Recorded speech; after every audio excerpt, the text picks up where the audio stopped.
ठेवलिया सुंदर जाणव विटेवरी करकटेवरी ठेवलिया सुंदर जाणव विटेवरी करकटेवरी ठेवलिया सुंदर जाणव विटेवरी करकटेवरी ठेवलिया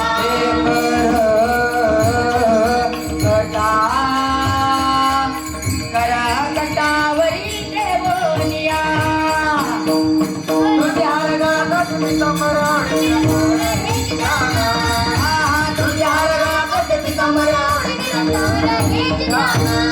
आवडे निरंतर आवडे निरंतर ध्यान आवडे निरंतर ध्यान तुझ्या रंगात कमरावणी तुझ्या रंगात कमरावणी मकर कुंडले तपती श्रवणी कंठे कौस्तुभमणी विलासिता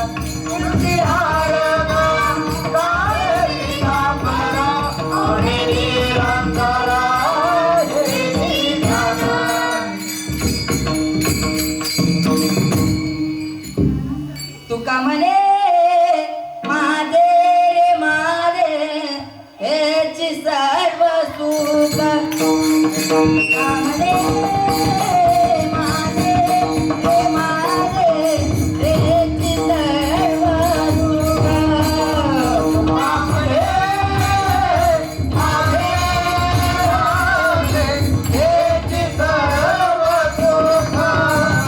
तुका म्हणे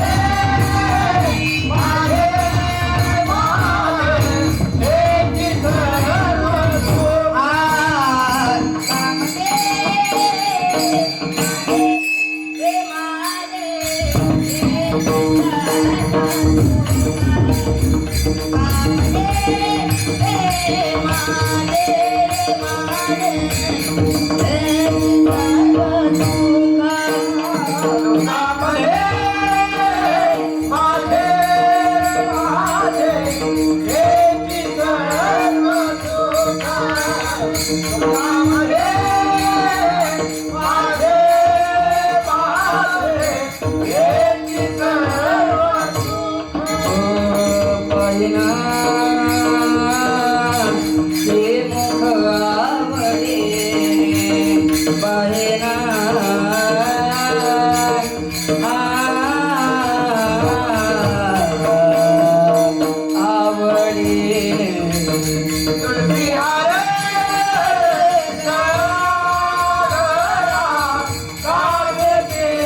हेची सर्व सुख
रामकृष्ण हरी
गोकुळीच्या सुखा अंत पार नाही अंत पार नाही अंत पार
टाळी वाजवा, टाळी. हा.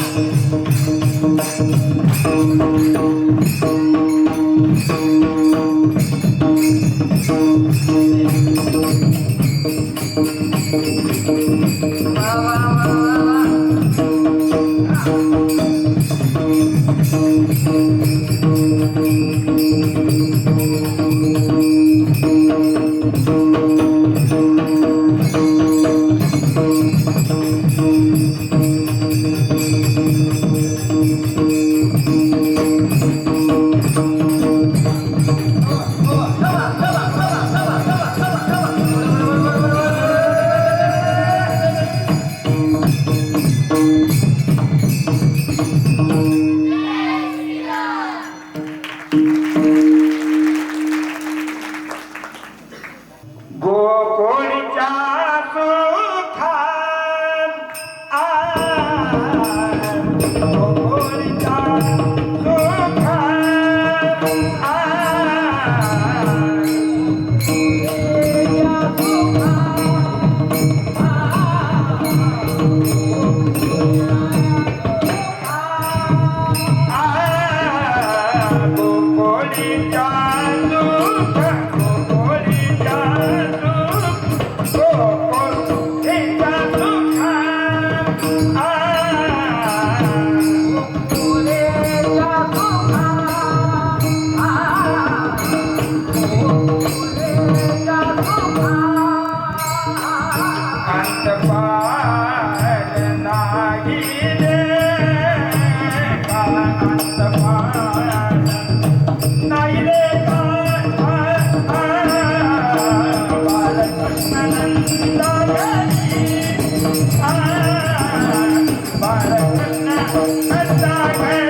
आनंद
पार नाही लेका बाळकृष्ण सागरे आनंद नर नारी करती कथा गाती गुडिया तोरणे करती कथा गाती गाणे बाळकृष्ण नंदा घरी आनंदल्या नर नारी तुका म्हणे छंदे मन मोहिले गोविंदे बाळकृष्ण नंदा घरी आनंदल्या नर नारी विठ्ठल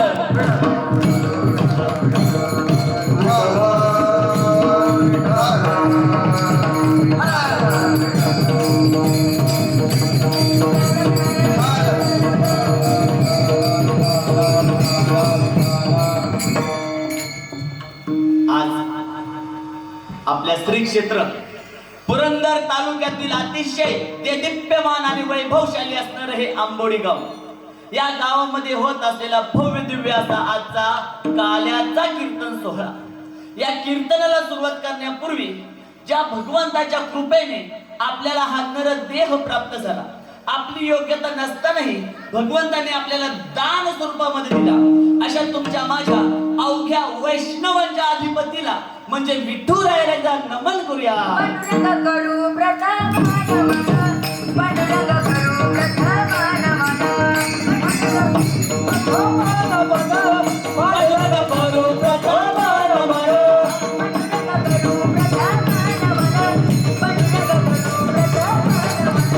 पांडुरंग करू प्रथम नमन, पांडुरंग करू प्रथम नमन,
विठुरायाला नमन झाल्यानंतर बाळांनो, दोन भाऊ एकदा इंद्राने काठी बसले होते.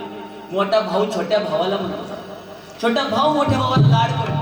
तर छोटा म्हणतो, दादा, ज्या लोकांनी आपल्या झोळीमध्ये शेण टाकलं तीच लोक चमत्कार पाहिल्यानंतर आपल्याला खांद्यावर घेऊन मिरवतात. दादा, त्या लोकांच्या हृदयातल्या विवेकाने आपल्या खाली असणाऱ्या ज्ञानाचं त्यांना माधुर्य का नाही समजलं. तेच मोठा बंधू छोट्या भावाला म्हणतो, नाही माऊली, ज्या लोकांना आपल्या ज्ञानाचा दिप्यमान असा अवतार समजला ती लोक आपल्या सोबत आहेत. आणि असं नाही, ज्यावेळेस ज्ञानोबराय होते त्याच अवघी आळंदी माऊलींच्या विरोधात होते. नाही माऊली, तुमच्या माझ्यासारखे सज्जन लोक माऊलींसोबत होते. मग अशा विश्वाच्या माऊलीने तुमच्या माझ्या सर्व अपराधांना आपल्या पोटाशी धरलं, ज्ञानाचा पाझर तुम्हाला आम्हाला समर्पित केला. अशा आळंदीमध्ये कितीही मतिमंद विद्यार्थी असला, तो जर तिथं गेला तर त्याला ज्ञानाची प्राप्ती झाल्याशिवाय राहत नाही. स्वप्नील महाराजांना पण असंच वाटतं. आमच्या श्री क्षेत्र आंबोडी गावातील श्री माऊली बाल संस्कार वारकरी शिक्षण संस्थेतील जिल्हास्तरीय संस्कार सिंचन शिबिरात कोणत्याच ज्ञानाची कमतरता पडायला नको. पण अवघ्या विश्वाच्या माऊलीला एकदा नमन करूया. ओम नमो ज्ञानेश्वरा, ओम नमो ज्ञानेश्वरा, ओम नमो ज्ञानेश्वरा, ओम नमो ज्ञानेश्वरा, ओम नमो ज्ञानेश्वरा, ओम नमो ज्ञानेश्वरा, ओम नमो ज्ञानेश्वरा, ओम नमो ज्ञानेश्वरा.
आल्यावर त्याच्या समोर अवघा महाराष्ट्र नतमस्तक होतो.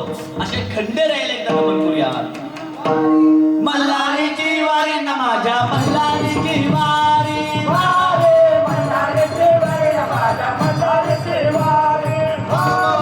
सोमवार प्रेम नगरवारी, सावध होनी भजनीला देव करा कैवारी. मल्हारीची वारी न माझ्या मल्हारीची वारी, वारी मल्हारीची वारी न माझ्या मल्हारीची वारी.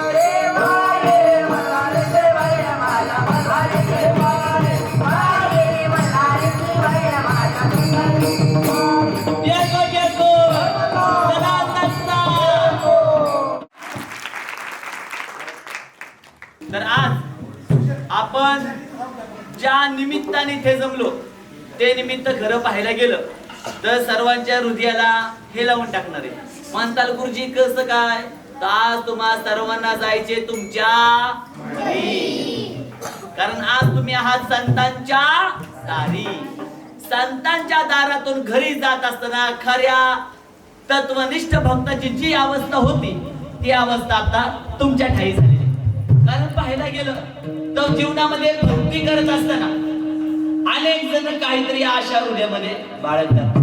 देवा माझं घर बसू दे, देवा मला मूल होऊ दे, देवा मला लॉटरी लागू दे, देवा माझ्या मुलीला लग्न होऊ दे. अशा अनेक आशा मनामध्ये बाळगतात आणि देवाची लोक भक्ती करतात. मग असल्या भक्तांची देवाला भक्ती प्राप्त होते का? होते, निश्चित होते. पण त्यांची भक्ती कशी आहे? मनामध्ये लालसा धारण करून. पण बाल लेकरांना तुमची भक्ती निरपेक्ष आहे. तुम्हाला वाटत कोणी देवाला प्रार्थना केली असेल, देवा माझं लग्न होऊ दे, केली प्रार्थना? देवा माझा वर्गात पहिला नंबर येऊ दे, केली प्रार्थना? नाही. तुम्ही इथं आला फक्त तुमच्या हृदयामध्ये त्या संस्काराचं बीजारोपण होण्याकरिता तुम्ही इथं आला. मग देवाचा नाद धरला, टाळ वाजवला, गुणगान केलं, भजन केलं. या साऱ्या गोष्टी करत असताना तुमच्या अंतःकरणामध्ये निरपेक्ष भाव होता. आणि देव देखील संत देखील म्हणतात, ज्याच्या चित्ती नाही आस त्याचा पांडुरंग दास. म्हणजे ज्याच्या हृदयामध्ये कोणताच आशापाश नाही असा भक्त देवाला सर्वार्थाने प्रिय आहे. विठ्ठल.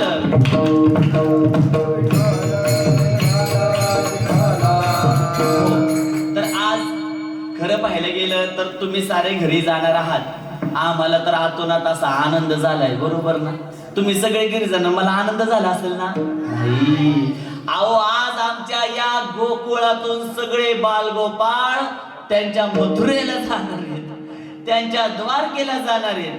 कारण गोकुळाला रंगत कधी? ज्यावेळेस त्यात बालगोपाळ असतील, बरोबर? द्वारकेला रंगत कधी? ज्यावेळेस तिथं श्रीकृष्ण असतील. आणि संस्थेला रंगत कधी? ज्यावेळेस तुमच्यासारखे बालवारकरी असतील. विठ्ठल.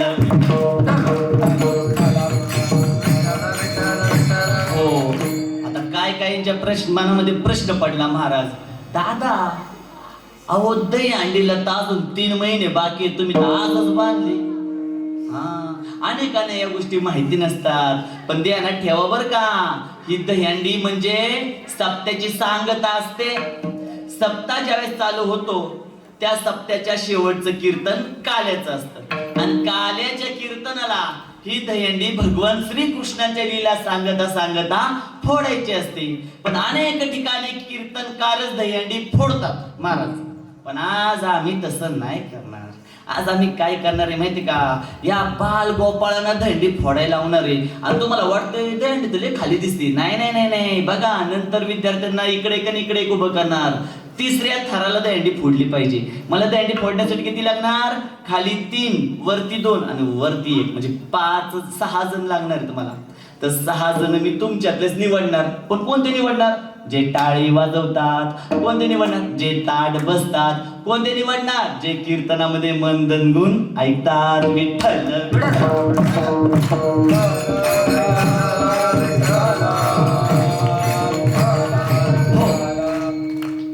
माझ्याकडे फक्त राहिले 40 मिनिटं. 40 मिनिटं मंडळामध्ये कीर्तन सोहळा, त्यानंतर आहे पारितोषिक वितरण समारंभ. ट्रॉफ्यांचं पण इथं आगमन झाले. तुम्हा सर्वांना ते देऊन आम्हाला पुरस्कृत करायचे, उत्कर्ष साध्य करायचं आहे. तर आजच्या कीर्तनाचा निर्वाळा धावत्या ओघामध्ये सांगतो बाळांनो. खूप सप्ते ऐकले, खूप कीर्तन ऐकली, पण त्याचं आपल्याला महत्वाचं विशद केलं नाही तर त्या कार्यक्रमांना काही अर्थ नसतो. ऐका, भगवंत या पृथ्वी तलावर जन्माला येण्याकरिता खूप भक्तांना गळ घालावी लागते. 3 प्रकारचे असतात लोक. जन हे 3 प्रकाराचे. पहिलं, जी लोक म्हणजे सर्वसामान्य जीव, तुमच्या माझ्यासारखे, आपल्याला जन्माला यावंच लागतं, इच्छा नसली तरी मरावं लागतं. दुसऱ्या प्रकारचे जीव ते म्हणजे संत, स्वतःच्या इच्छेने जन्माला येतात आणि स्वतःच्या इच्छेने वैकुंठाला जातात. आणि तिसऱ्या प्रकारचे साक्षात भगवंत, ते स्वतःहून येत नाहीत, त्यांना आणावं लागतं. विठ्ठल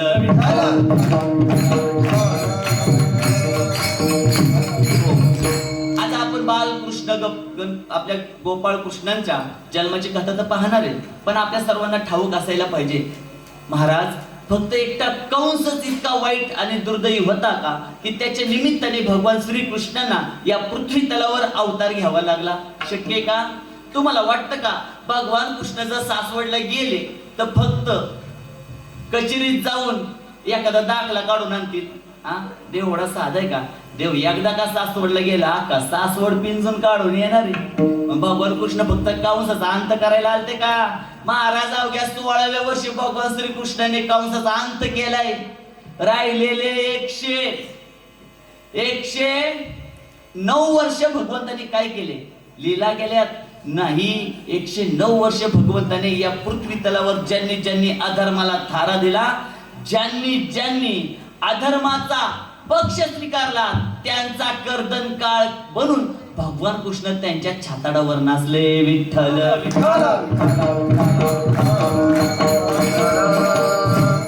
परिस्थिती काय?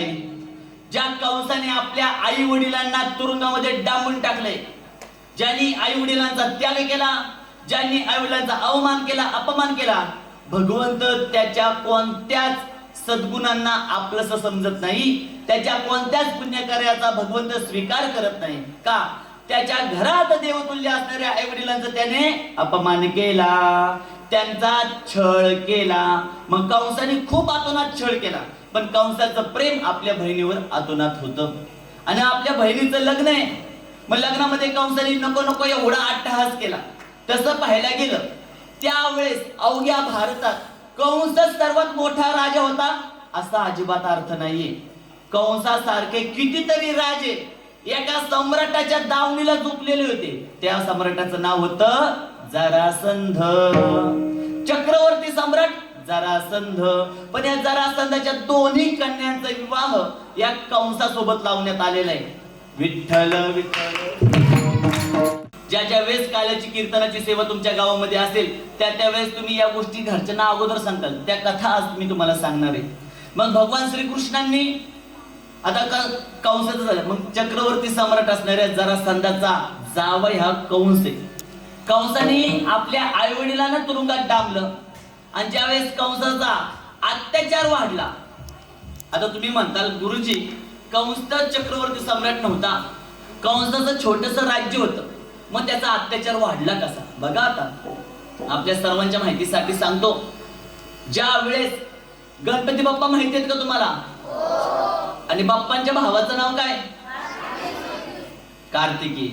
या दोघांमध्ये वाद निर्माण झाला. कार्तिके म्हणायचे मिले भारी, बाप्पा म्हणायचे मिले भारी. भावामध्ये होतं ना वाद कधी छोट्या छोट्या गोष्टी धरून. तर त्या दरम्यान गणपती बाप्पा आणि कार्तिकेमध्ये वाद निर्माण झाला.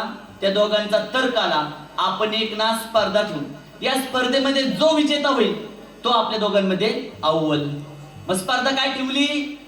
जो आपल्या दोघांमध्ये सर्वात प्रथम पृथ्वीला प्रदक्षिणा घालून येईल तो आपल्या दोघांमध्ये सर्वश्रेष्ठ. आता मला सांगा, कार्तिक स्वामींचं वाहन काय आहे? मोर. कार्तिकेय बसले मोरावर, गेले पृथ्वीला प्रदक्षिणा घालायला, वाऱ्याच्या गतीने गेले. आता राहिले तुमचे माझे गणपती बाप्पा, आणि बाप्पांचं वाहन काय? हत्ती, उंदीर. आता उंदीर पाहतो बाप्पांकडं, बाप्पा पाहतो तो उंदराकडं. उंदीर म्हणतो बाप्पांना मला तर चौकात पण नेता यायचं नाही. पण बाप्पा हुशार होते. बाप्पा म्हणते या विश्वामध्ये मी कुणामुळे आलो? माझ्या आई वडिलांमुळं. आणि बाप्पांचे आई वडील कोण आहेत? शंकर पार्वती. मग बाप्पा म्हणतात माझ्यासाठी अवघं विश्व म्हणजे माझे आई बाबा आहेत. मी जर माझ्या आई वडिलांनाच प्रदक्षिणा घातली तर पृथ्वीला प्रदक्षिणा घातल्याचं पुण्य मला प्राप्त होईल. आणि आपल्या सर्वांना ठाऊक आहे गणपती बाप्पाने 1 2 3 नाही तब्बल 7 प्रदक्षिणा आपल्या आई बाबांना घातल्या.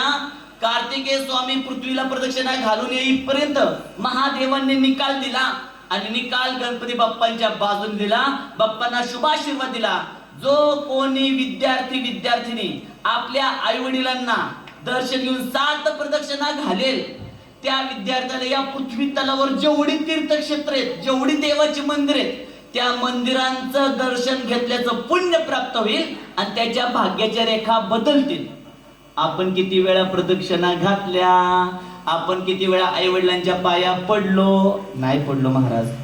म्हणून आई वडिलांच्या रोज पाया पडला पाहिजे. एक वेळ प्रदक्षिणा वर्षातून एकदाच घाला, मातृपितृ पूजन दिवसाला 14 फेब्रुवारीला, पण रोज आई वडिलांच्या पाया पडलं पाहिजे. विठ्ठल विठ्ठल. मग तुम्ही म्हणताल गुरुजी असतं का? मग विश्वाचं सांगतोय ना. तुम्ही म्हणाल कंसाने एवढा मोठा अपराध केलाच नाही तरी विश्वाच्या अधिपतीला त्याचा अंत करण्याकरिता तिथं का जन्म घ्यावा लागला? त्याला एकमेव कारण आहे. भगवान कृष्णांना इथं अवतार घ्यायला लागला. कंसाने जरी विश्वाला त्रासदायक ठरला नसला तरी पण कंसाचं जे विश्व होतं त्याचे आई वडील उग्रसेन आणि त्यांच्या पत्नी त्या दोघांना तुरुंगाच्या कारावासामध्ये डांबलं होतं. आपल्या स्वतःच्या जन्मदात्या आई वडिलांना अतोनास असा अत्याचार त्या कंसाने केलता. पण त्याचा अंत करण्याकरिता भगवान कृष्णाला अवतार घ्यावा लागला. विठ्ठल विठ्ठल विठ्ठल विठ्ठल. मग आता विचार करा, ज्या वेळेस कंस स्वतःची बहीण देवकीचा विवाह ज्या वेळेस वसुदेवासोबत लावलेला आहे, विवाह संपन्न झाला. सर्वत्र हा आनंदाचा दिवस आहे. सर्वत्र त्याच्यावर पुष्पांचा वर्षा होतोय. पण स्वतःच्या बहिणीचं लग्न झाल्यानंतर त्याची वरात घेऊन चाललेला हा कंसाचं त्याच्या बहिणीवर एवढं प्रेम होतं. म्हणला आज तुझा ड्रायव्हर मी होणार, तुमच्या रथाचा सारथी दाजी मी होणार. कंस त्या रथाचा सारथी बनलाय. पाठीमाग सिंहासनावर कोण कोण बसले? वसुदेव बसले, देवकी माता बसली आणि अतिशय आनंदामध्ये त्यांची त्या ठिकाणी वरात चाललेली आहे. प्रत्येक चौकामध्ये त्यांच्यावर पुष्पांचा वर्षाव होतोय. आणि ज्या वेळेस तो चौक मध्यभागी आला आणि तिथं आल्यानंतर एवढ्या आनंदाच्या भरामध्ये म्हणतात ना दुधात मिठाचा खडा पडावा, अगदी त्या प्रकारे एक आकाशवाणी झाली.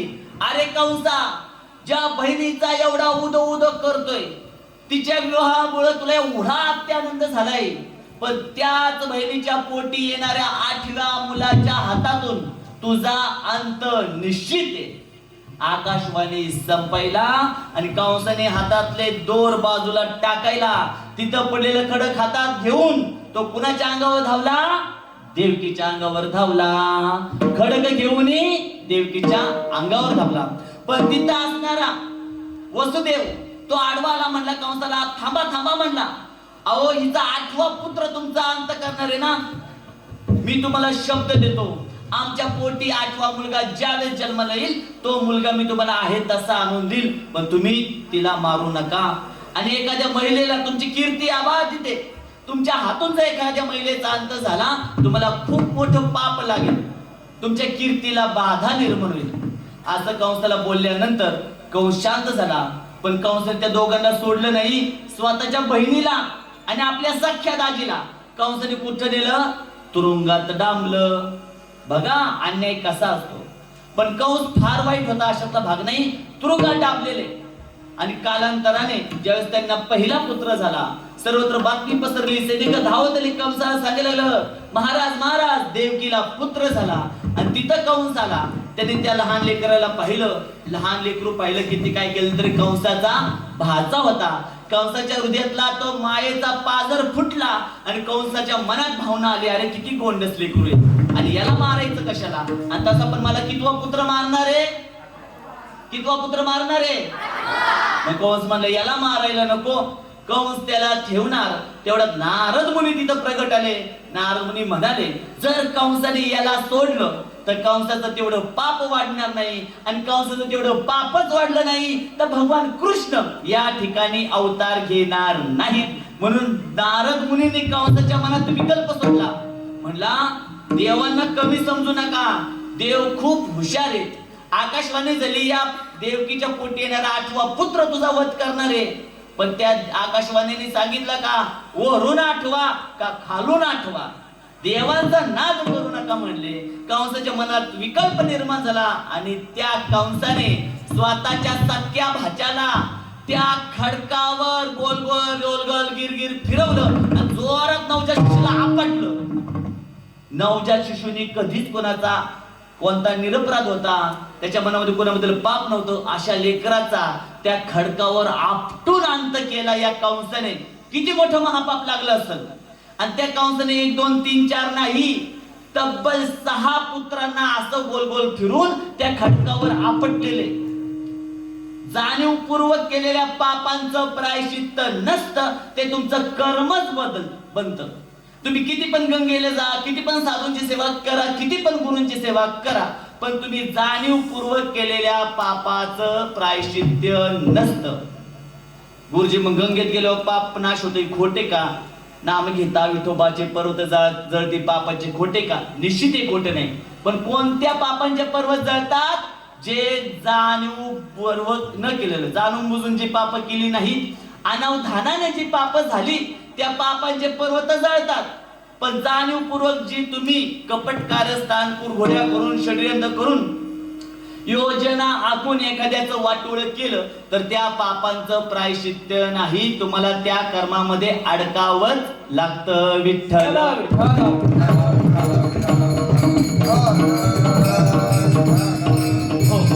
मग भगवान कृष्णाचा जन्म आता होणार आहे. 7वा पुत्र आपल्या सर्वांना माहितीये. ज्या वेळेस बलरामांच्या स्वरूपामध्ये 7वा पुत्र गोकुळामध्ये गेलेला आहे रोहिणीच्या पोटी, आणि आता 8वा पुत्र अवघ्या विश्वामध्ये अत्यानंद निर्माण झालेला आहे. आता पण कशी मंद झुळूक हवा आली, अशी अतिशय फ्रेशनेस देणारी हवा, अतिशय आल्हाददायक वातावरण निर्माण झालेलं आहे. भगवान कृष्णाचा जन्म बहुतेक दुपारी 12 वाजता झाला ना? बरोबर बाळांनो? नाही, भगवान कृष्णाचा जन्म झाला रात्री 12 वाजता भर पावसामध्ये. जसा भगवान कृष्णाचा जन्म झाला, जन्म झाल्या भगवान कृष्ण किती वर्षाचे होते माहिती का? 8 वर्षाचे. 8 वर्षाचे भगवान कृष्णांना पाहिलं. देवकी माता म्हणली देवा काय अवतार घेतला, मला तर तुझे लाड पण करता नाही आले. देव म्हणले मला वेळ नाही, आय एम व्हेरी बिझी, मला लय काम उरकायच्यात. देवकी माता म्हणली तसं नाही, म्हणली तुला लहान व्हावंच लागल, मला तुझी माया करायचीच आहे. भगवान कृष्णाने पुन्हा मग देवकीच्या उदरातून जन्म घेतला. अतिशय लहान गोंडस दिसणारे कोमल मितभाषी आणि नजरेमधून साक्षात ब्रह्मांडाचं सगळं जे काही पवित्र आहे ते सगळं त्यांच्या नजरेतून दिसत होतं. विचार करा, जगाचा बाप, अहो आशीष लेकरं जन्माला आले तरी आपल्याला त्यांना सोडूशी वाटत नाही. जगाचा बाप ज्यावेळेस जन्माला आला त्यावेळेस देवकी मातेने हातामध्ये घेतलं, त्याचे लाड करते, त्याला कुरवाळती. तिच्याकडून मग आमच्या वसुदेवांनी घेतलं, ते पण त्याचे लाड करतात, कुरवाळतात आणि मिठीत घेतात. त्यावेळेस ती म्हणते, देवकी माता म्हणते सोडा सोडा मिठी लपवा जगजेठी. अहो सोडून द्या. इथं जर माझ्या भावाला कळलं ना, तो येईल पहिल्या 6 मुलांचा जसा अंत केला तसा या भगवंताला पण मारून टाकल. आणि मग तिथं त्यांची मिठी सुटली जाते आणि म्हणतात की आता याला कुठे घेऊन जा? नंदाच्या घराला.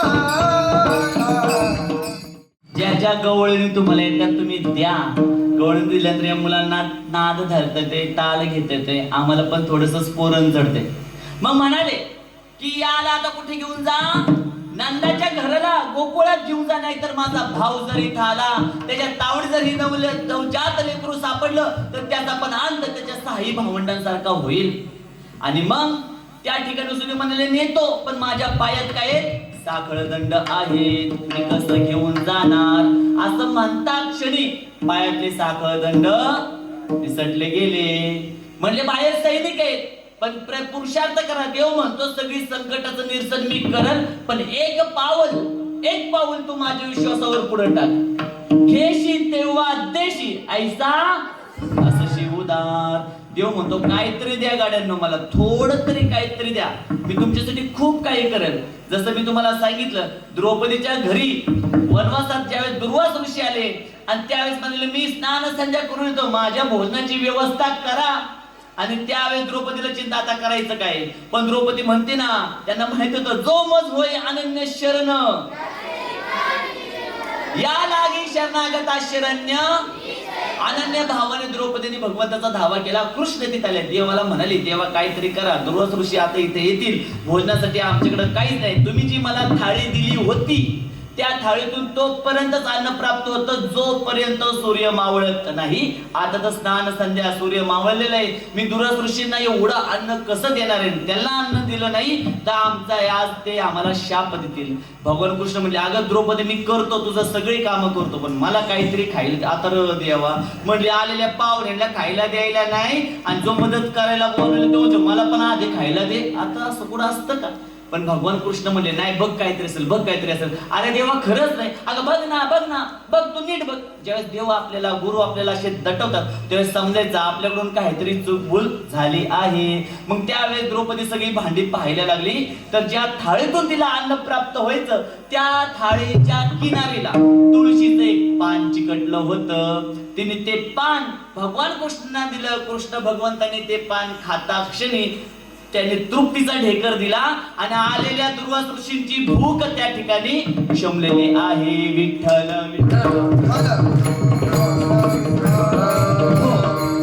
याचा अर्थ हेच आहे, ज्यावेळेस तुम्हाला देवाच्या कृपेचा लाभ घ्यायचा असेल तर त्या ठिकाणी देवासाठी तुम्हाला काहीतरी द्यावं लागतं, तुमचं चित्त द्यावं लागतं, तुमची भक्ती द्यावी लागते. आणि पत्रम फुलम पुष्पम तोयम, पाणी द्या, फुलं द्या किंवा फळ द्या, काहीतरी देवाला थोडंफार दिलंच पाहिजे. मग देव आपल्यावर कृपा करतो.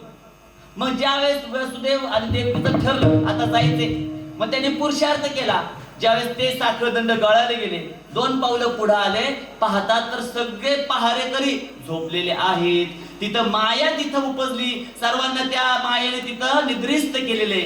आता पुढे पुढे चालत चालत पण बाहेर आलं, म्हणले पाऊस तर खूप चाललाय, पण या माझ्या लेकराचा जीव वाचला पाहिजे. म्हणून त्या भरदार पावसामध्ये इतका जोराचा पाऊस चालला तरी पण वसुदेव विश्वाचा उद्धार करणाऱ्या कृष्णाला आपल्या माथ्यावर घेऊन चाललेला आहे. चाललाय चाललाय चाललाय आणि ज्या वेळेस यमुना नदीला दुतर्फा असं पाणी ओसंडून वाहते, अहो एवढा प्रवाह त्या ठिकाणी यमुना नदीचा होता की भल्या भल्यांना आतमध्ये प्रवेश करावासा वाटला नसता. पण यांच्या ठाई एकच आहे, काय पण उद्या तुका म्हणे घालू तयावरी भार वाहू हा संसार देवा पायी. म्हणजे काय पण उद्या. मग गुडघ्यापर्यंतच्या पाण्यात भगवान कृष्णांना घेऊन गेले.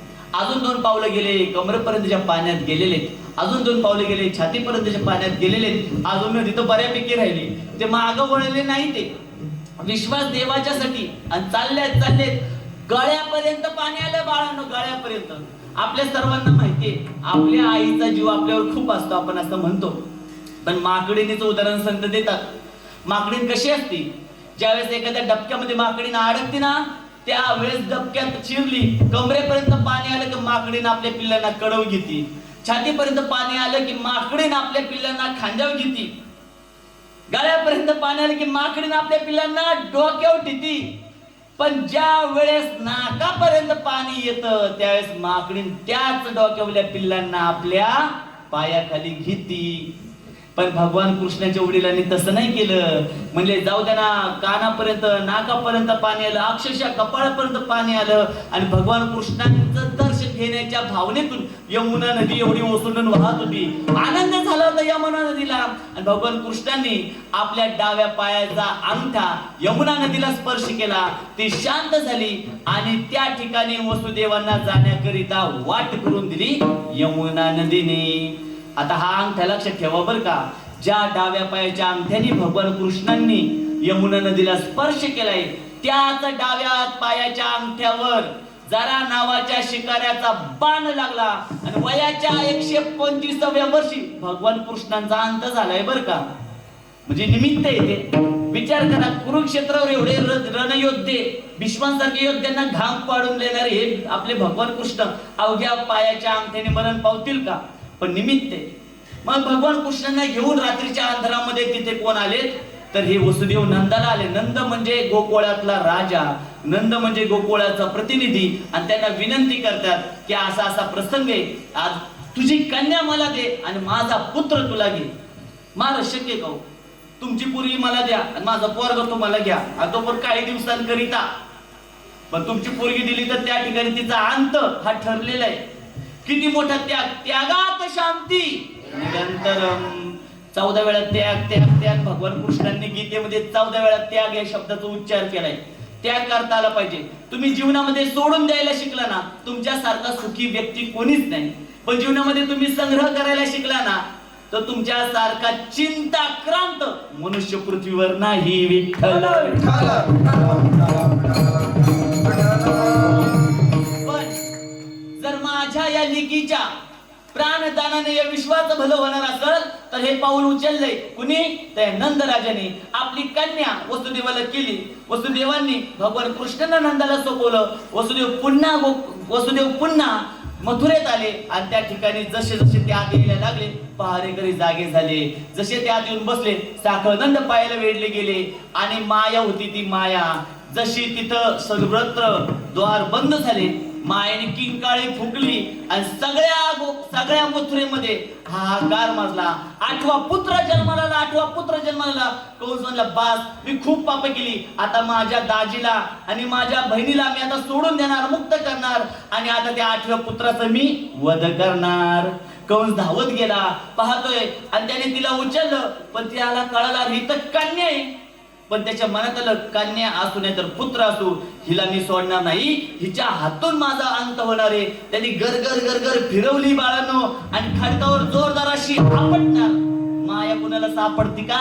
अशी हातातून निसटली आणि माया बोलायला लागली, अरे कंसा, तू ज्या आवेशामध्ये येऊन तुझा अंत करणाऱ्या 8व्या पुत्राच्या या भावनेतून तू माझा अंत करत होता ना, तो तर कुठे आता? गोकुळात आहे, चांगल्या आनंदामध्ये. तुझा अंत हा निश्चित ठरलेला आहे आणि मी तुला सापडायचे का? आणि त्या ठिकाणी कंसाच्या हातून माया निसटली आणि अदृश्य झाली. पण कंसाच्या हृदयामध्ये ती चिंता देऊन गेली. विठ्ठल. आता भगवान कृष्णांचं आगमन झालंय गोकुळात.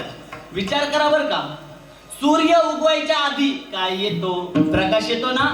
बघा, सूर्य आपल्याला आकाशात दिसण्याच्या अगोदर काय दिसतो? सर्वत्र प्रकाश दिसतो. अगदी त्याच प्रकारे भगवान कृष्णांच्या लीला निर्माण होण्याच्या अगोदर फक्त त्यांच्या उपस्थितीमुळे अवघ्या गोकुळाचं वातावरण अतिशय दीप्यमान झालं.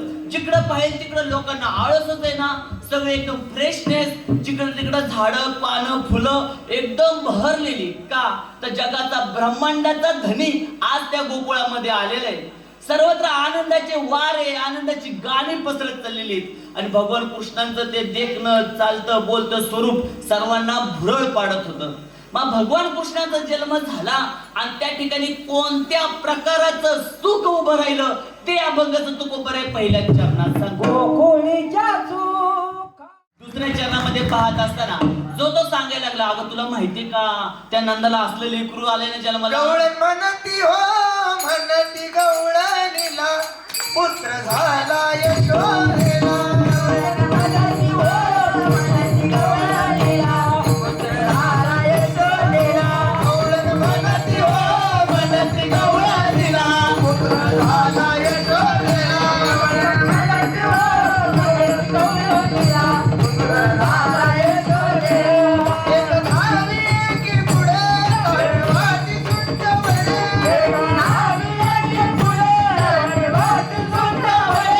एक धावी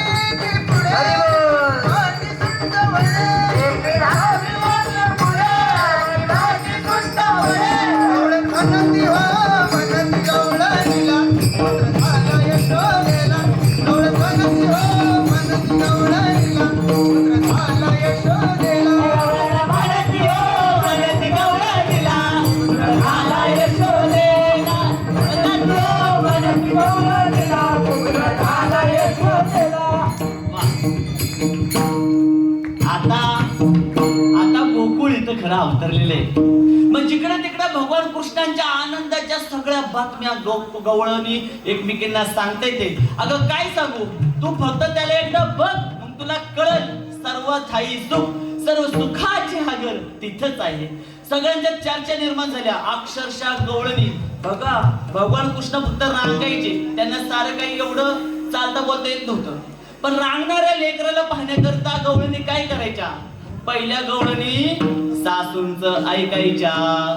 आताच्या सासू गवळणीच ऐकतात. मग काय करायच्या? त्या गवळणी म्हणजे अहो आत्याबाई पाणीच संपलं, अहो भरलेल्या पाण्याच्या घागरी ओतून द्यायच्या आणि पाणी आणायच्या नावाखाली कृष्णाला बघायला गोकुळामध्ये धावत जायच्या. ही भगवंताकडे काय आहे माहिती का? भगवान कृष्ण जन्माला येताना 64 कलांना सोबत घेऊन आले जन्माला. आकर्षण हा जो भगवान कृष्णाकडे जो सद्गुण आहे, तो आकर्षण जर एखाद्याला लाभला ना तर तो सुप्रसिद्ध च्या अतिशय परमोच्च ठिकाणी पोहोचलेला असतो. मग भगवान कृष्णाकडे आकर्षण 64 कलांना सोबत घेऊन जन्माला आले कृष्ण. जिकडं तिकडं कृष्णाच्या सर्वत्र कथा सर्वांना कानी पडायला लागल्या. पण इकडं कंसाला काही शांतता लाभे ना. कंस म्हणाला, अरे माझा कर्दन काळ अजून जिवंत आहे, त्या गोकुळामध्ये तो वास्तव्य करतोय, नंदाच्या घरामध्ये. त्याला कळालं काय करायचं. अनेक ठिकाणी त्यांनी विचार केला. सगळे म्हणाले आता करणार काय? त्यावेळेस ते म्हणतात आपण एक काम करू. कंसाची ज्यावेळेस जी बहीण, जिचं नाव पुतना, या पुतना मावशीला बोलवण्यात आलं. ती म्हणाली की मी जाते. लहान लेकराला असं चिरडून येते. हा लहान लेकरू आहे का? अहो जगाचा बाप येतो, त्याला चिरडाय चालली. ही पुतना मावशी गेलेली आहे. आणि पुतना मावशी गेल्यानंतर अतिशय सुंदर स्वरूप तिने धारण केले. योग मायेने गेली कृष्णाच्या घरी. आणि त्या ठिकाणी गेल्यानंतर बर का, महिला जेवढ्या पैशाला भुलत नाहीत तेवढ्या महिला रूपाला भुलतात. राग नका मानू, पण तसंच झालं ना. मग ते फक्त पुरुषाचे नाही, एखादी अतिशय सुंदर, अहो कितीतरी पोरांची लग्न ह्याच्यामुळे राहिली, आणली तर त्याच्यापेक्षा सुंदर सून माझ्या घरी आणल, याच्यामुळे कितीतरी पोरांची लग्न राहिली नाही, राहूनच गेली. विठ्ठल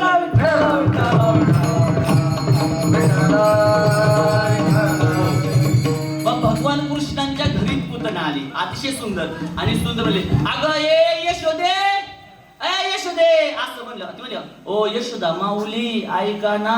असं नाही, चांगली लोक प्रेमाने बोलतात आणि चुरटी लोक दम देऊन बोलतात. बघा ना. मग ते यशोदे, अगं तुम्ही कोण एवढा आवाज आरोळ्या ठोकते? अख्ख्या गोकुळामध्ये आमच्या आवाज चढवणारा आहे तरी कोण? कोण हो बाई तुम्ही? मला ओळखलं नाही का? आता विसरल्या, तुम्ही मोठे झाल्या. आणि तिने नातं सांगायला सुरुवात केली. तुला माहिती नाही का, तुझ्या सासूच्या बहिणीच्या मुलीची आई मी, असं नातं सांगायला असं. मग ती ऐकायला लागली. म्हणजे तिला काही समजना नातं काय. म्हणली, अगं मी कृष्णाला भेटायला आली, तुझ्या पोटी लेकरू जन्माला आलं, सर्वत्र कथा त्याच्या चालत, मला त्याला बघायचं एकदा. अहो तो आत्ताच झोपलाय. आधी सांगितलं असतं तर आता तुम्ही पुढच्या वेळेस या. कृष्ण ऐकतात का नेऊन? कृष्ण म्हणले, मी काही इथं झोपायला आलोय का? झोपाळू मुलांना ऐका, आपण काही इथं झोपायला आलोय का? नाही, आपण इतिहास रचायला आलोय. अवघ्या 51 वर्षामध्ये तुमच्या माझ्या राजाने चंद्र सूर्य तारे असेपर्यंत आपल्या इतिहासाची नोंद या ठिकाणी करत आहे ना. म्हणून त्यांना देखील धन्यता देतात ना. तो बरोबर आहे. धन्य धन्य शिवाजी शिवराय.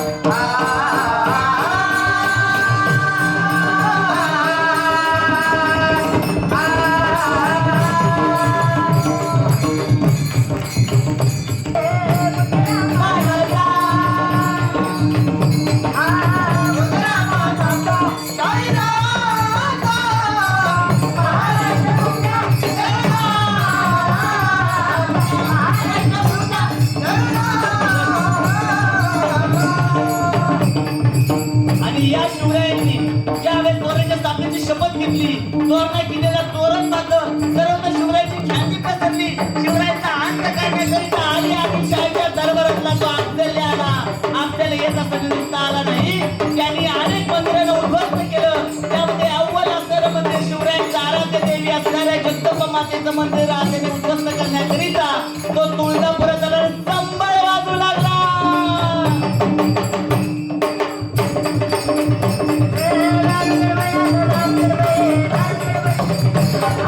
निर्गुण प्रगटली भवानी, आनंदी निर्गुण भवानी,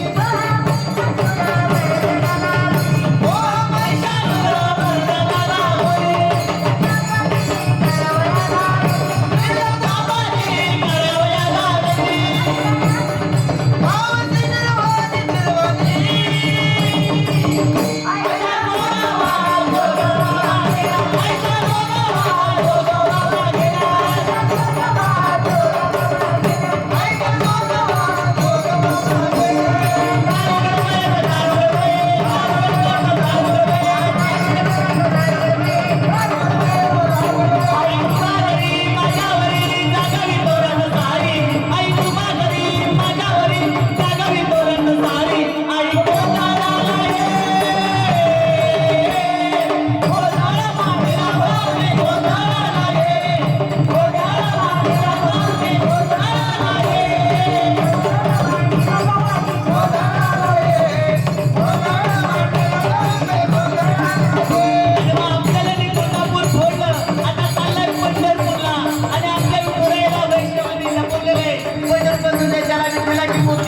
सापडली नाही.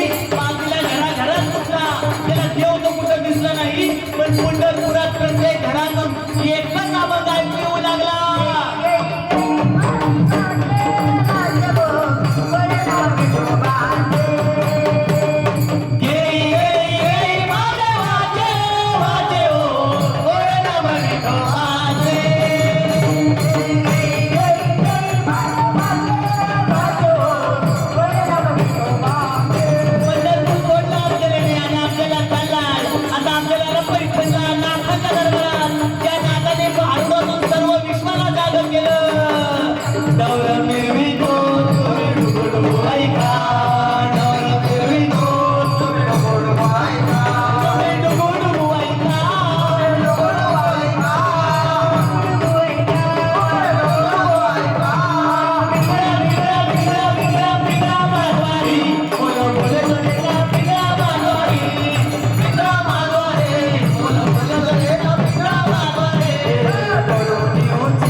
गोकुळा शिवाजी आले कसे? पण एक ही जी तुमच्या पुढे बसलेली पिढी आहे त्या पिढीचे आदर्श आजकाल बदलत गेले. विमल खा सांगणारा अजय देवगण यांचा आदर्श झाला. क्रिकेटचा जुगार खेळा रम्मी खेळा सांगणारा विराट कोहली यांचा आदर्श झाला. त्यांचा खरा आदर्श स्वामी विवेकानंद असले पाहिजे, छत्रपती शिवराय असले पाहिजे. त्यासाठी हा जागर विठ्ठल.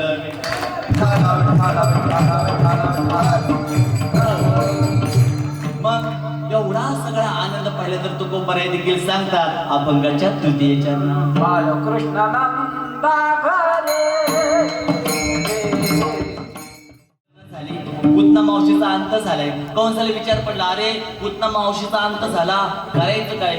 एवढी महाभयंकर असणाऱ्या माझ्या पुतण्याचा अंत केला, आता तो साधा सुद्धा दिसत नाही, करायचं काय? करायचं काय? जर शत्रू मैदानात हार मानत नाही, शत्रू जर आपल्या पराक्रमाने आपल्याला शरण येत नाही, तर आता आपण षडयंत्र रचलं पाहिजे. राजकारणी लोक लय हुशार असतात, मग राजकारणी लोक समोर येऊन लढत नाही, आपल्या भावकीमध्ये वाद लावतात. मग आता करायचं काय? मग भगवान कृष्णांचा काटा काढण्याकरिता बाबळ भट्टाच्या स्वरूपामध्ये कंसाचा त्या ठिकाणी राक्षस आलेला आहे आणि बाबळ भट्ट ब्राह्मणाचं रूप धारण करून आलाय आणि ज्योतिष सोबत घेऊन आलाय. कृष्ण अशा पाळण्यामध्ये झोपल्यात आणि त्या ठिकाणी यशोदेला म्हणतात, अगं यशोदे, त्या कार्ट्याला आत्ताच्या चित्ता पिऊन टाक, चित्ता बाधित करून टाक. तो साधा सुद्धा नाही, त्याच्यामुळे तुमचा वंश घडीला लागणार आहे, तुमच्या यादव वंशाचा नाश होणार आहे, तू त्याला जवळ करू नको. तसं पाहिलं गेलं ना तर हे त्रिवार सत्य. कारण कृष्णामुळं यादव वंशाचा नाश झाला आपल्या सर्वांना माहितीये, पण सांगण्याची पद्धत असते. आपल्या एखाद्या लेकराच्या मातेच्या मनामध्ये लेकराबद्दल द्वंद्व निर्माण करण्याचं साहस या बाबळ भट्टाने केलं. तिथं असणाऱ्या निर्जीव वस्तूंना ते सहन झालं नाही. मग त्या बाबळ भट्टाच्या पाठीत लाटणं बसलं, वरवंट बसला, बाबळ भट्टा असा पळत पळत गेला, परत आलाच रे, फक्त ब्राह्मणाचा वेश धारण करून आला. म्हणून कृष्णाने त्याला जित्ता जाऊन दिला. बरोबर का नाही? कारण ब्राह्मणांना किती लोकांनी नावं ठेवली, तसं मी ब्राह्मण नाही बर का, पण भागवत सांगतं ब्राह्मण हे जमिनीवरचे भूदेव आहेत. जमिनीवरचे, पण ते कसे? न पिणारे, न खाणारे, समजून घ्या. नाही तर आला ब्राह्मणाच्या वंशात आणि करतोय पार्ट्या, चालेल का? तसले ब्राह्मण नाही. मग 2 चरणामध्ये झाल्यानंतर आपण 3ऱ्या चरणात जात असताना नक्की त्या गोकुळात सुख काय? जो तो भगवान कृष्णाच्या कथा म्हणजे लीला कथा कशा सांगत होता, नीट ऐका. जो तो सांगायचा, माझ्या सोबत काय सांगू, ती कृष्ण साधन आहे म्हणले. अहो त्याला पाहताना माझं सगळं भाव चित्त सगळं हरून जातं, पाहतच राहावं. माहिती नाही त्याच्याकडे असं कोणतं आकर्षण आहे. असं एकमेकांना सारे जण आपल्या सोबत घडलेले अनुभव सांगायचे. अनेकांना प्रश्न पडतो की तुकोबराने ही लीला लिहिली, तर तुकोबराने कळालं कसं? तर मी तुम्हाला धावते वगमध्ये हेच सांगल. नाथांनी जे अभंग लिहिले, तुकोबराने जे अभंग लिहिले, त्यांनी साक्षात गोकुळातल्या सुखाला याच डोळ्यांनी पाहून आले. ज्यावेळेस तुम्ही ध्यान अवस्थेमध्ये जाता, आत्मानंद समाधीमध्ये जाता, त्यावेळेस तुम्हाला एक शक्ती प्राप्त होते. आणि ती शक्ती म्हणजे कोणती? युगानुयुग पाठीमाग जाऊन तिथलं सगळं सत्य परिस्थिती पाहण्याची. ते साधक आताच्या घडीला पण काही साधक आहे जे रामायणात जाऊ शकतात आताच्या घडीला, ते साधक गोकुळात जाऊ शकतात आताच्या घडीला. सूक्ष्म अंतर्भाग शरीराच्या माध्यमातून ते युगानुयुग पाठीमागे जातात, तिथलं सगळं चित्त थरारक दृश्य पाहतात, आनंदमय वातावरण. हे तुकोबरायांनी असे अंदाजे अभंग नाही लिहिले बर का. एकनाथ महाराजांनी अहो ज्यांच्या मुखातला एकही शब्द कधी असंच त्याचं बाहेर निघणार नाही, देवाच्या स्तुती पर अभंग कधी असेच हवे लिहितील का? नाही. त्यांनी त्या आत्मानंदाला प्राप्त केलं, ध्यान अवस्थेमध्ये गेले आणि गोकुळातलं सुख काय ते यासाठी ही डोळा पाहिलं आणि त्यांनी आपल्या अभंगाच्या माध्यमातून उतरवलं आहे. विठ्ठल विठ्ठल. हो. मग आता अनेकांना प्रश्न उठतो, महाराज मला एका प्रश्नाचं उत्तर द्या. म्हणलं काय? म्हणजे मला पण पडायचा ज्यावेळेस मी काल्याची कीर्तन ऐकायचो. जर अभ्यास पूर्ण कोणी ऐकला असेल तर त्याला प्रश्न पडेल, महाराज तुम्ही तर म्हणाले की कंस हा सम्राट आहे आणि कंसाच्या या सम्राटाच्या आधिपत्याखाली हे गोकुळ आहे. म्हणजे थोडक्यात समजून घ्या, कंसाचं राज्य म्हणजे कोणतं? पुणे राज्य हे कंसाचे उदाहरणासाठी. आणि त्या पुण्यातलं हे आंबोडी गाव हे भगवान कृष्णांचं गोकुळ आहे. जर पुण्यातल्या राजाने ठरवलं की आंबोडीला नेस्त नाबूद करायचं तर करू शकतो. मग कृष्णाचा अंत करण्याकरिता कंस अशा छोट्या छोट्या राक्षसांना का लावत राहिला? त्यांनी सगळी सेना घेतली असती आणि त्या गोकुळावर आक्रमण केलं असतं तर तिथं एका क्षणामध्ये कृष्णाचा अंत झाला असता. पण बघा, मोठी लोक अशीच असतात. मोठ्या लोकांना जर एखाद्या ठिकाणावरून थोडं जरी हित साधलं जात असेल तर त्या ठिकाणी ते आघात कधीच घालत नाही, मुळासकट त्यांचा नायनाट करत नाही. म्हणतात जाऊ द्या, जरी कारली किती कडू असली तरी पण ती औषधी आहेत. गोकुळावर कंसाने कधीच आक्रमण केलं नाही. त्याचं मूळ कारण हेच आहे की गोकुळातून कंसाच्या सैन्याला जेवढं दुधाचा सागर प्राप्त व्हायचा, लोण्याचा पर्वत प्राप्त व्हायचा, तेवढा कोणत्याच गावातून त्याला प्राप्त होत नव्हता. म्हणून गोकुळावर कंसाने कधीच सरळ सरळ आक्रमण केलं नाही. आता अशा अनेक लीला. आता कृष्ण इकडं कंस विचार करतो करायचं काय, मंत्रिमंडळाची सभा बोलवली, चालेल त्यांचं करायचं काय. पण इकडं असणारे कृष्ण शांत बसणारे नव्हते. कृष्ण म्हणाले वयाच्या 11.5 वर्ष फक्त कृष्ण कुठे राहिलेत? गोकुळात राहिलेत. फक्त 11.5 वर्ष. थोडक्यात 12 वर्ष धरा, म्हणजे वयाच्या 6वी 7वी पर्यंतचं वय असणारे कृष्ण गोकुळात होते. अनेक लीला केल्या, म्हणजे जिथं जाईल तिथं जे ठिकाणी त्यांना. आणि हो का, आपण अनेक वेळा होतो ह्याचं तोंड मला पाहायचं नाही, त्याचं तोंड मला पाहायचं नाही, तीच लोक आपल्या समोर येतात. कृष्ण म्हणायचे वय गोपाळांनो, सांग रे सगळ्यात आडवी गवळण कोण आहे? सांग रे सगळ्यात रागीट गवळण कोण आहे? सांग रे सगळ्यात जास्त त्रास देणारी खोडील गवळण कोण आहे? त्यांच्याच घरी कृष्ण जायचे, त्यांचा बरोबर योग्य असा विल्हेवाट दुधाची लावायचे आणि त्यांना त्या ठिकाणी वेठीस धरायचे. अशा अनेक लीला आपल्या सर्वांना ठाऊक आहे. पण लहान लेकरांना सांगताना एक छोटीशी लीला सांगल बघा. आपण ज्याच्यावर विश्वास ठेवतो त्याच्यावर आपण कसा ठेवला पाहिजे? संताची पायी हा माझा विश्वास, सर्व भावे दास. पूर्णत्वाने विश्वास ठेवायला पाहिजे ना. कृष्ण काय करायचे? सगळ्या बालगोपाळांना घ्यायचे. चला आज तुम्हाला लोणी खायची ना, चला तुम्हाला दही खायची ना, चला. त्याने घेऊन जायचे. कृष्ण चला हातात हात द्या, दिले. डोळे बंद करा, केले. आणि म्हणजे आता डोळे उघडा. डायरेक्ट गवळणीच्या घरामध्ये शिकवलं, दूध दही काढलं, सगळं काढलं, खाल्लं. चला आता हातात हात द्या, दिले. डोळे बंद करा. सगळे त्या गवळणीच्या बाहेर. अरे पोरं म्हणायची कसं काय ते, पण काय म्हणतात ना, खाण्याला खातोय त्याला काय करायचे? झाडं किती आहेत? आम खाण्याचे मतलब आहे, उसका पेट गिनना काय करणार. म्हणते पण त्यात एक पेन त्या नावाचं पोरग होतं. म्हणतो या कृष्णाचं काही कळत नाही. सगळ्यांना म्हणतो हातात हात दिलं, डोळे बंद करा, केलं. आणि डोळे उघडले, डोळ्यांच्या घरात सगळ्यांना हातात दिलं, डोळे बंद केले. सगळी डोळ्यांच्या बाहेर. करतो काय हा नक्की? आता मी डोळेच बंद करत नाही गडे. मग पेंद्याने हातात हात दिलं. म्हणजे कृष्ण सगळ्यांनी डोळे बंद करा, केले का? केले. ए पेंद्या कर की डोळे बंद. केलं की कृष्ण? केले. मग बंद केले. म्हणजे आता डोळे उघडा. सगळे गवळणीच्या घरामध्ये दाखल झाले. त्यांनी दहीहंडी केली, तिथलं सगळं दूध दही तूप लोणी खाल्लं. आणि मग कृष्ण म्हणले चला गोपाळांनो हातात हात द्या, दिले. चला डोळे बंद करा, केले का? सगळे म्हणले केले. पेंद्याने केलंच नाही. म्हणले बघूच काय करतो. बघा अविश्वास, बघूच काय करतो. आणि मग कृष्ण ते सगळे गायब. पेंद्या त्या घरामध्ये राहिला. पण कृष्ण जाताना हळूच नाही गेला. तिथं चांगलं ताट असा आदळून गेला. डोळण झाली जागी. म्हणजे कोण आहे रे आतमध्ये? आता पेंद्याला कळलं आता आपली काही खैर नाही, सगळी गायब झाली. पेंद्या आता चढायला लागला, तुळईवर चढला, पटापटा चढला. तुळईवरची 2 कौलं पण काढली. पेंड्या चतुर होता ना, पटकन कौलं काढली, असं वरती तोंड काढलं. हे कृष्णा, मी राहिलो कृष्णा, असं करतो वरती निघणार. तेवढ्यात गवळण आली. माझा उदा केला का रे? परत धरला पाय त्याचा, असं दांडकं घेतलं. आणि मग पेंड्याला बसायच्या जागी ते तडका धडा. कृष्णा वाचो. पेंड्या खाली पण जाता येतं, कृष्णाकडे पण जायचं ना. एवढा मार खाल्ला. कशामुळं? फक्त देवावरचा अविश्वास. विठ्ठल.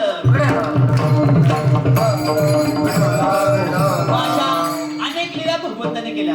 मातेकडे सारख्या सगळ्यांच्या तक्रारी यायला लागल्या. कृष्णाची माता पण हुशार होती. म्हणजे कृष्णा, तू तर कधी मला कोणत्या पुराव्यासकट कधी चुकीत सापडत नाही, पण मला पूर्ण खात्री हे सगळे तुझेच कारस्थान असणार आहे. आता कृष्ण ऐक, तुला आता मोठा झाला, आता तुझा काही दिवसात आम्हाला विवाह लावायला लागेल. त्यामुळे तुला आता आपल्या बाबांसारखं काम करावी लागेल. काय करायचं आई, काय करायचं? काही नाही. हे बघ, हे घोंगडी खांद्यावर घे, हातामध्ये काठी घे, ही शिदोरी घे आणि जा आता कुठं? साऱ्या गाया घेऊन तुम्ही गोपाळाला साऱ्या गाया घेऊन तुम्ही गोपाळ तुम्ही घरातच या. आता सगळेच असं चालतं, त्यामुळे वेळ कमी आहे धावत्या ओघामध्ये. कृष्ण गेले आता कुठं? आता गेले ते गायांना घेऊन रानात चारायला, वनामध्ये चारायला. तिथे गेलं तरी कृष्ण शांत बसतात का? हे पोरांनो, आता गाया चारायला सोडले ना, आता चला आपण सगळे ना खेळ खेळू. आता कृष्ण ते खेळ खेळायला लागले. 4G काय, फ्री फायर काय, बरोबर असलं काहीतरी गेम आहेत, मला काही माहिती नाही, पण तसला गेम खेळायला लागले ना कृष्ण. नाही माऊली, कृष्ण काय खेळायचे? विटी दांडू खेळायचे. हा बघ तो बघ पोरा त्रिगुण खेळ माग. हा बघ तू बघ ती बघ पोरा त्रिगुण खेळ माग.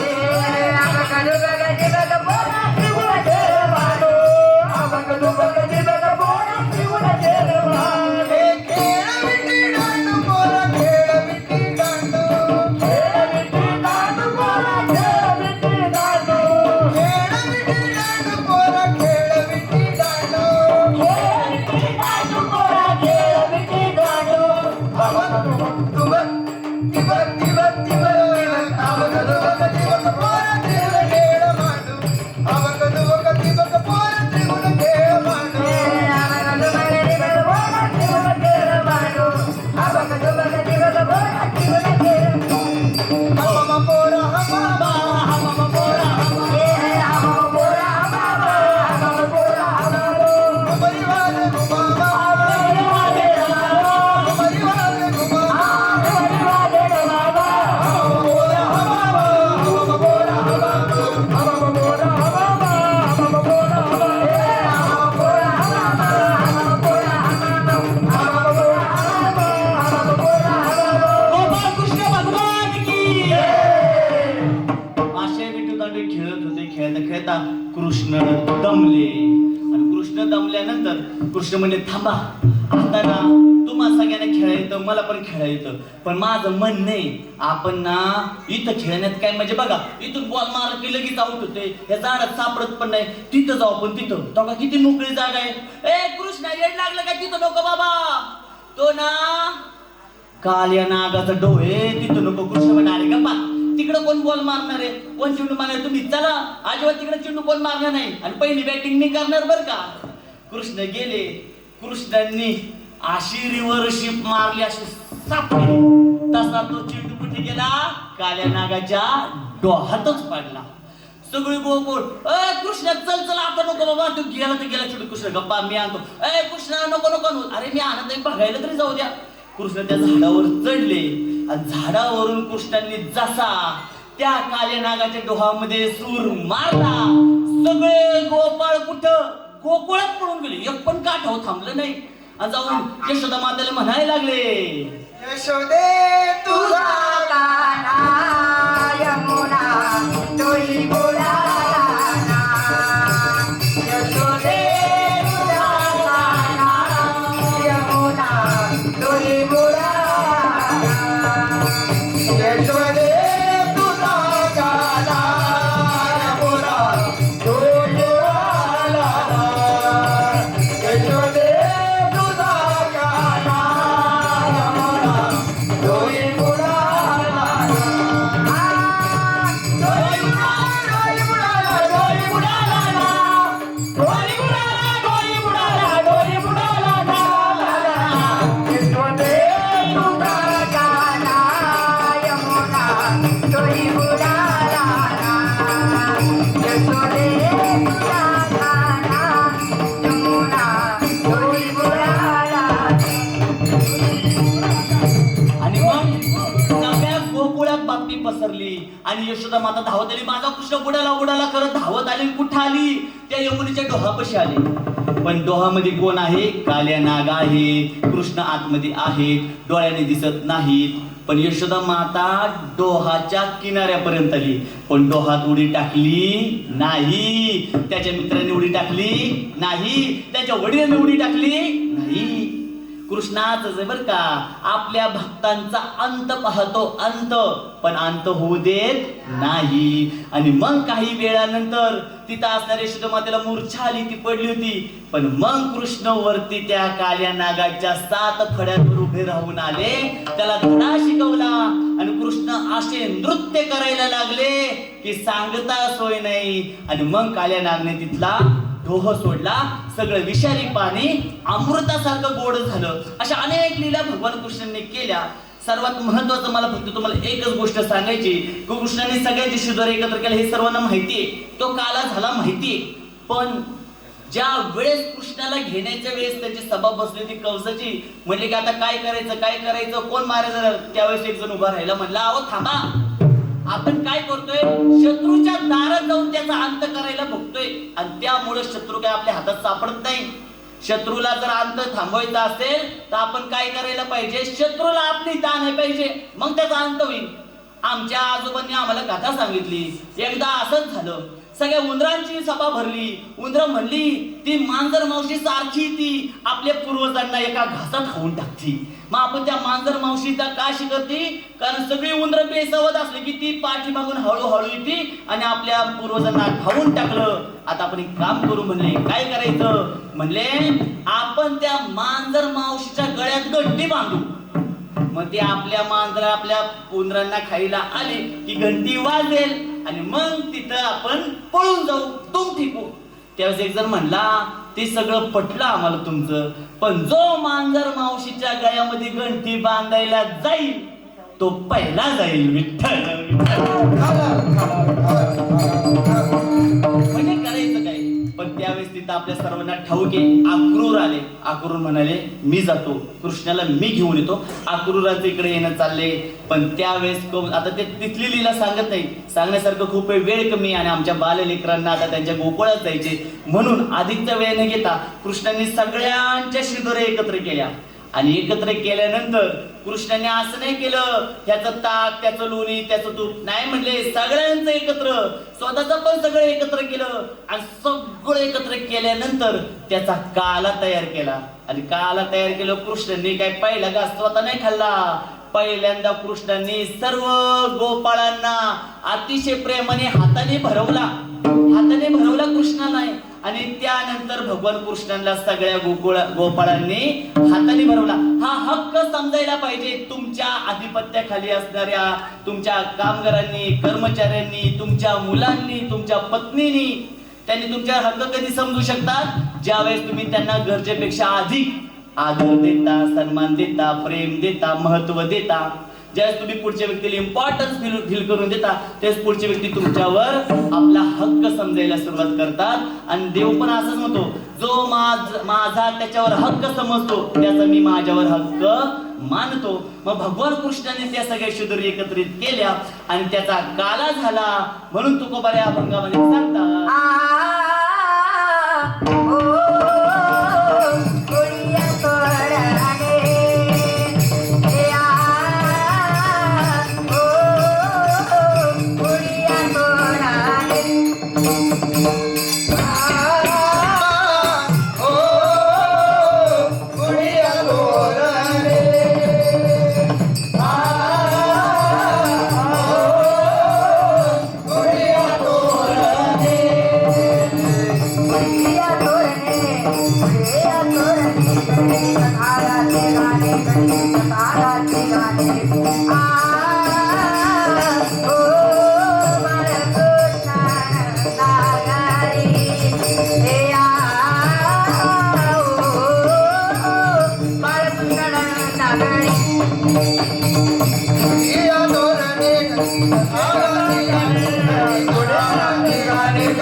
अशा प्रकारे 3 चरणांचा भावार्थ झालाय. शेवटच्या चरणाकडे आपण वळत असताना सर्वांनी तुम्ही हात उंच वरती करा, करा करा करा. आणि आपल्या गोपाळ कृष्णाच्या निमित्ताने आपल्या बाललेकरांना भेटलेल्या संस्काराच्या निमित्ताने एकदा हृदयापासून आपल्याला विठुरायासाठी भजन करायचंय. वा वा, क्या बात आहे. आणि हा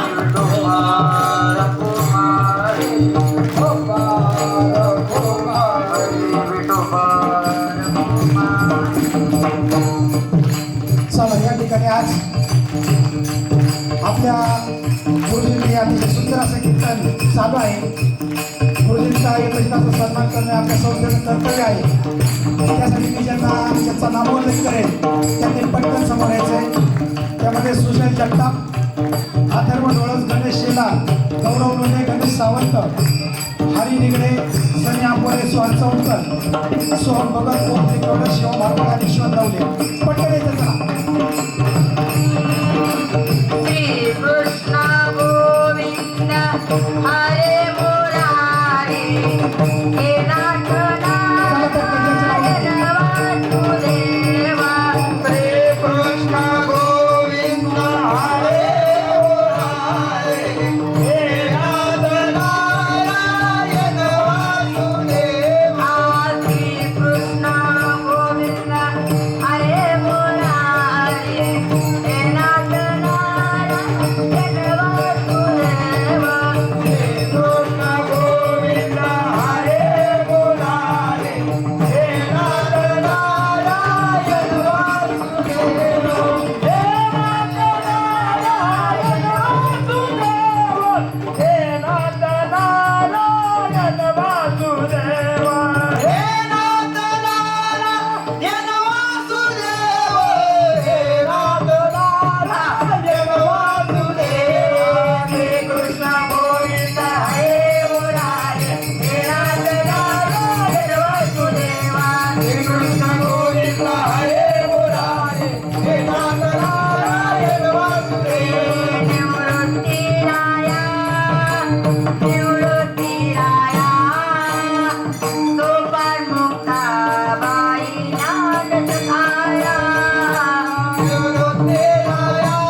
आनंदाची बातमी अशी आहे की आपल्या संस्थेतील जेवढे विद्यार्थी 10वीत होते आत्ताच निकाल लागला, सगळे पास झालेले.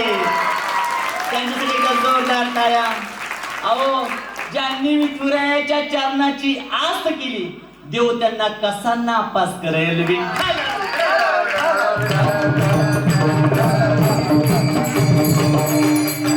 गोकुळीच्या सुखा अंत पार नाही लेका, बाळकृष्ण नंदा घरी आनंदल्या नर नारी. गुढिया तोरणे करती कथा गाती गाणे, बाळकृष्ण नंदा घरी आनंदल्या नर नारी. विठ्ठल विठ्ठल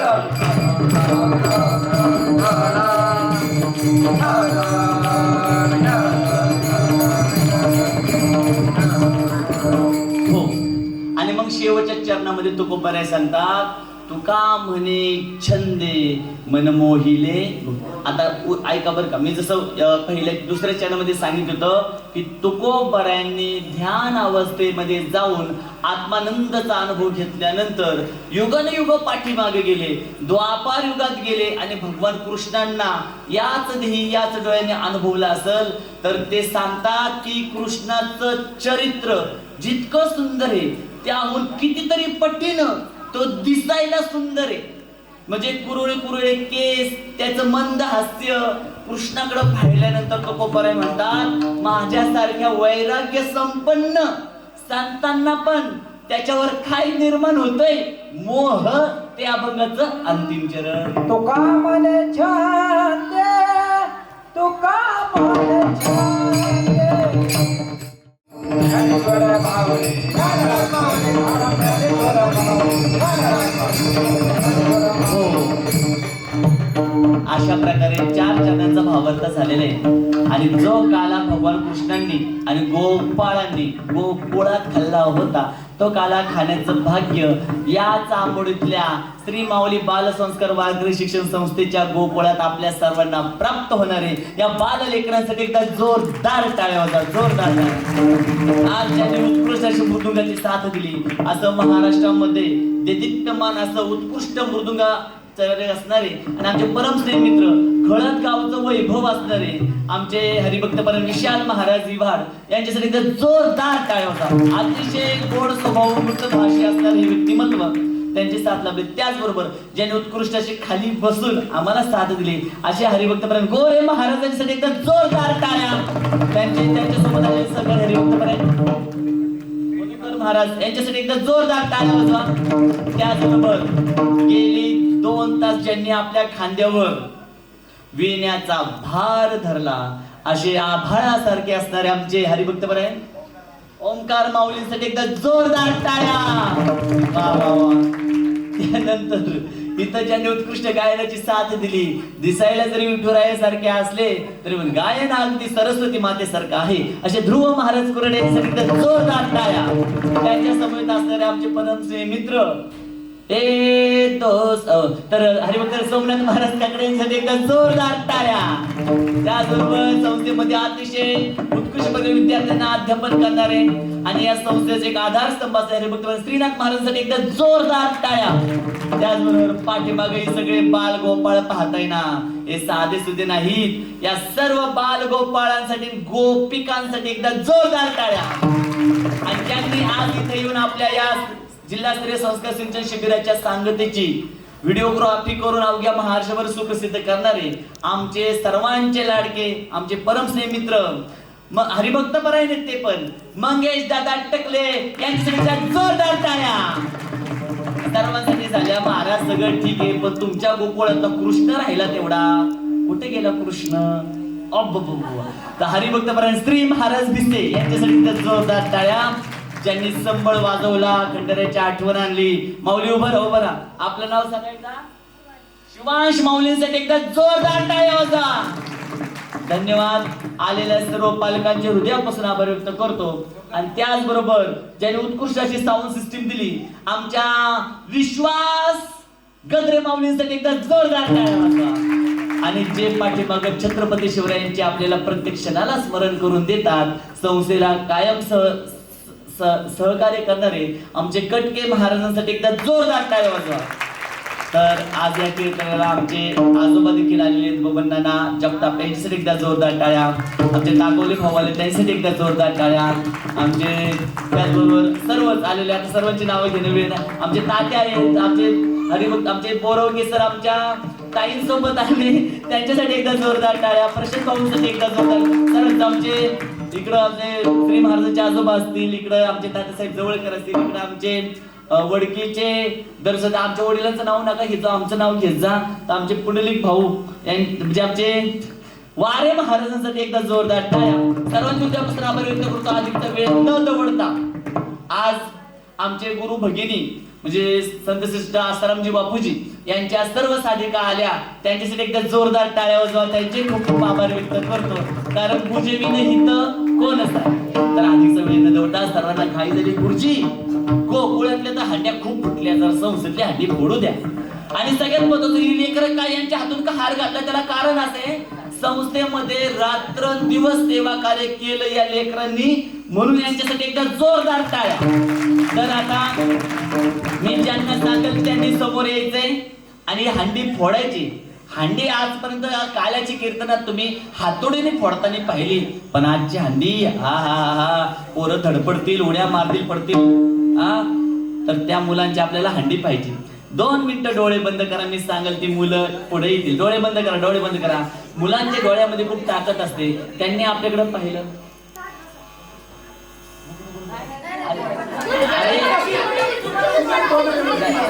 मी यावर जाऊ शकत आहे. काय ऐका नको, ऐका तुम्ही कधी वरती का आता एवढं मी सांगेल. ऐका विठ्ठल विठ्ठल विठ्ठल विठ्ठल. ऐका वेळ पण झालाय, प्रेम प्रेमाच्या जागी. पण माझी इच्छा आहे, ऐका याला थोडस चांगलं रूप देऊ. मी सांगेल त्या मुलांनी समोर या आणि त्यांनी पुढे. काही नाही पडलं तर मी झेलायला तयारी. ऐका मी सांगेल त्यांनी पुढे या. डोळे बंद करा, डोळे बंद करा. सोहम आथरो डोळस आणि सनी इथे या पुढं लवकर या. ठिकाणी ही करा, उभं राहिलं. चला मी करतो जमता सरकार आवरा काय ना. चला हा करा. हा बस हा इथे हा. त्यानंतर ऐका हा गणेश आणि सुवास इथं. चला गणेश आणि सुवास हा. हे खाली बसा, तुम्ही खाली बसा माऊली. ठीक आहे हा. यांच्या दोघांच्या डोक्यावर बघा. आता असा जिल्हा तुम्ही ऐका, तुम्ही उभं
पहिल्या ठोक्यात कोणाला फुटत नाही. धरा परत, चला धरा परत.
तुम्ही